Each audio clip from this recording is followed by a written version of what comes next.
شوانک جیاوازه جبلی گوپالی لابتوپ و پرتوک جید گل دانه لدم شوانتیه جبرکو قطابی ماستریه به زمان عربی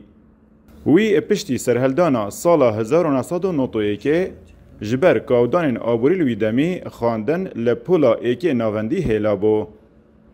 پشتی بورینا 16 سالان السالا 2007 چو پولا هفته درکی خواند و بردوام بو لگل شوانیه و خواندنه سررای ویه که پیشنویج و گوتارخوین گنده بیناتایه خواندنا درکی مخواند خارجی الپولا 2 و 3 و 4 و 5 دانزه بینو کشته شیعه پشیوی سال بو سال من خواند هر پشیوی باب ازمت خواند ایدی سالا پاشتر او بی نویم الکولی جا کریاتا بو زمان عربی 4 سال جی دی صاحب پشیوی من خواند الباب ازو خواندنا خو من برسر و از بی ما ایکم سر آست بش خوی عربی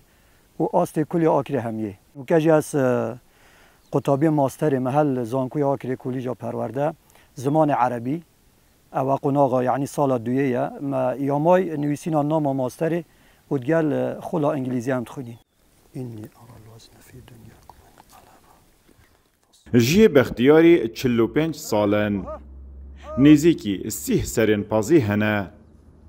و دجانا خدا چند کارن دیجی کرینه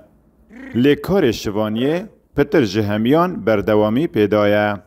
اجبلی کار پاسداری و خواندنه مگل کاری یت کرد جیانا خدا وکی وانا گودنیل قطاب خانت و دورام منطقه ما 2 قطاب خانه از جوی من درس داین وانا ادگوت وک وانا بیش و ما سیاره هبیت وقت خدا من طلبه اتینانو برن و گلک جاراجی ما کار بیناتی که یعنی دانانا خانیان وکی بنا من شول کرده از کار ملاتیش کم خطبات خوینم هلگنده بیناتان بهنودان و چاوخارنا بختیار هر لناف پازیه ویل بره دکتورای جی بخینید و ببیته ماموستای زانکوی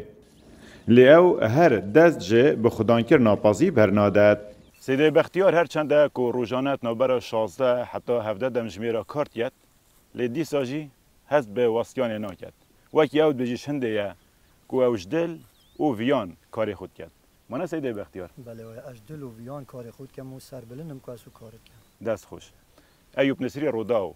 گنده بیناتا غذا کری